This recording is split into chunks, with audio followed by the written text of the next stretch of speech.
Hello, radios. This is Abby Catherine. I wanted to share something. It's kind of silly, something that the Lord showed me earlier in the week.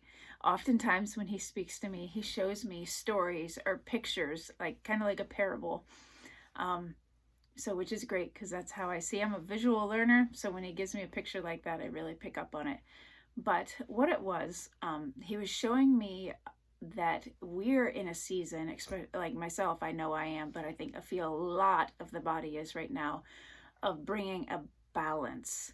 And with that is, and part of that is healing of a lot of trauma, a lot of heart pain, a lot of heartache, bad experience from the past, that He's bringing healing to that and almost allowing us to revisit it in a painful way, like to really purge those feelings. But one thing that I noticed in that is that we can be so resistant to the pain, almost closing ourselves off and not really letting Him do His work, because it's just our natural reaction to pain. But He really wants to go in there and heal that. But what He was showing me was a stove. And it was showing me, like, what happens when you get burnt from a stove. Like, not all pain, I was just talking to someone earlier in the week, not all pain is bad.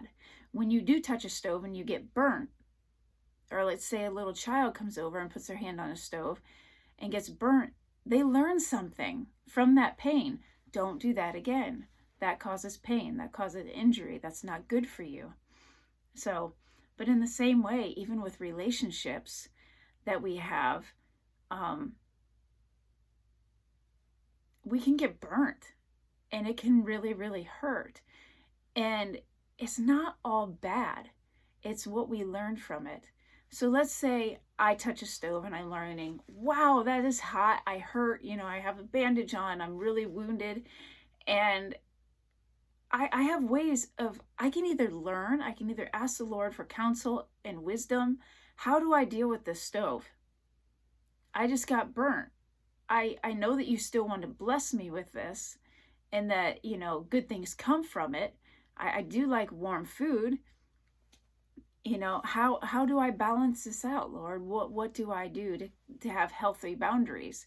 Use an oven mitt, like take extra caution. Don't, let things bubble over, or, pay closer attention. Make sure you're taking care of the stove. Make sure you're cleaning it properly and maintaining it well. But we can go into other ways of hypersensitivity and hyper alertness to pain, where we can be like, I don't really like food, like warm food anyways. I don't I don't think I even need a stove. I'm chucking my stove. I'm getting rid of it. I bet you I could get like $200 out of it, and then I could buy a pantry, and I could put a pantry there for all my cold food. And like, I never even really cared for hot food. I don't really need it. I'd probably save money in electric too. Like, why do people even have hot stoves? Like, it seems kind of like a foolish idea. Who thought of that? When you have all this food that you don't even have to cook around. Like, we can think those things, and we think that we're like protecting ourselves and bettering ourselves, and like, it keeping us from having pain. But we rob ourselves of having warm, good, wholesome, like comforting, feel good food. And the Lord is just bringing a balance between that. There are some stoves that He's going to be like, steer clear of. That one has a leaky gas line. That one's going to blow up on you. Don't touch it. Don't turn it on. Like, whatever. Walk away. And that's okay. But there's some that are going to be like, well, I need to just clean it up, and I need to take care of it better. So He's showing me this all in like regards to relationships. He wants to bless you with relationships in this next season, where your heart has not been open to those relationships before, and teaching you proper boundaries so that you don't need to be scared of getting hurt. You can see, oh, I notice, like, I've dealt with this before. That painful experience that I thought was so horrible is actually protecting me in this season. So Lord, I thank you, because that's not going to happen again. I see it. So I hope that that makes sense. I hope that that brings some peace to your heart. It's hard. This season is hard, but let him do the work. I encourage you, if you are going through this right now, it's because he has better things to pour into you in the next season. And he wants you to actually be able to know what to do at the stove, to have healthy boundaries, and to bring good, nutritious things out of it that are warm and satisfying. So I bless you. Lord, I just ask that you comfort the hearts. I'm reminded of a picture that the Lord gave me one time when I was in just a lot of heartache and my heart really felt penned up. I know sometimes when we start feeling pain, our natural way of doing things, our natural defense in our body and our mind will kind of numb you. And I was like, God, I feel so numb. And I saw this huge lock come around my chest, and it had the keyhole in the front. And I was so frustrated. And I'm like, God, what is this? I'm all locked up. Like, God, the keyhole's on the outside. And it's huge. How would you want me to even get a key and try to undo that? I can't do it. And it's on the outside. It's obviously all up to you. And it's why aren't you unlocking this? I was kind of frustrated. I'm going to be honest. I was frustrated. And I'm like, I can't do this. You need to do this.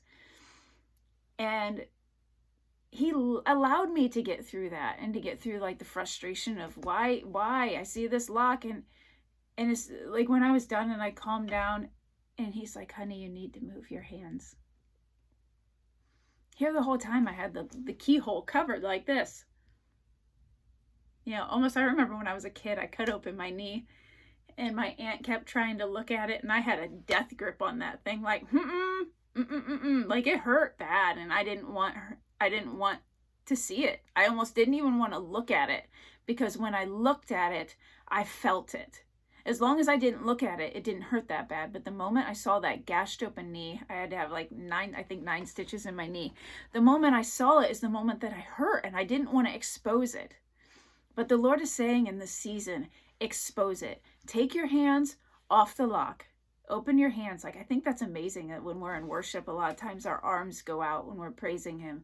It's Lord, we're opening our hearts. We're not in self-protection like this. We're opening our hearts and saying, have your way.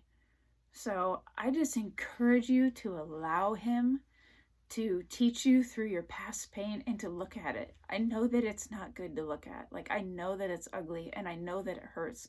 I didn't want to look at my knee. I didn't want my aunt looking at my knee. I didn't want anyone touching it. I didn't want anyone dealing with it. But eventually I had to deal with it. Eventually I had to look at it. Eventually I had to have someone else look at it and help me through that. I encourage you, if you have a safe place, go to those places. If you have safe friends that are going to give you good, godly advice and wisdom, and are going to pray you through it, share your pain with them. Show them your wound. And say, this is what I'm going through. And talk about it. And let them give their wisdom and what they see, and helping walk you through. We don't need to do this alone at all. We need each other.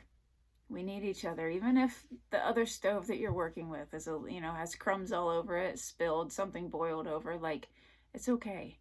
We all need each other. Oh, Jesus. Is there anything else you want to say? So I think that's it. I just encourage you to not be intimidated by the wound, because he's going to heal it. My knee is fine now. It works just fine. It's healed up just fine. And there's sweet blessings that are coming after it. So, but he's not going to leave that wound there. He wants to take care of it. I mean, even when you think about how they take care of a wound, they spray it out with disinfectant, and they tenderly take care of it and stitch it up and cover it. And then sometimes they just want you to rest. I remember I just had to sit with my leg up for I don't know how long. It's okay. I feel some of you, and I know myself included, once again, feels like resting, that they're losing something, even that they're losing part of their destiny. And that's just a lie. Sometimes when our wounds are being addressed, we need to sit there and put our, I had a pillow up under my knee and I couldn't really do anything and I just lay there. Sometimes you need those times just to lay there and be taken care of. If there's anyone on here that doesn't have those people, Lord, I ask that you bring those safe people. Lord, that just take care of them, that pray them through in the midst of the pain. So, oh, Jesus, we love you. Thank you for being so kind. Thank you for sanitizing our wounds. Jesus, thank you for sanitizing the wounds. Thank you for just bandaging them up, sewing them up, putting your salve on them. I just release the salve of heaven, the oil of heaven, Lord, over all the wounded hearts, all the places that need healing and touched. We love you so much, Jesus. Thank you for just being a safe place, Lord, a safe place to fall apart. He just wants you to know that you don't have to be all put together to be used in the kingdom. You don't have to. He's just looking for willing vessels. He's not looking for perfect vessels. So I just bless you in the mighty name of Jesus. Remember that you, my brother and sister, are God's radio to listen, release, and repeat. I love you guys. Be blessed.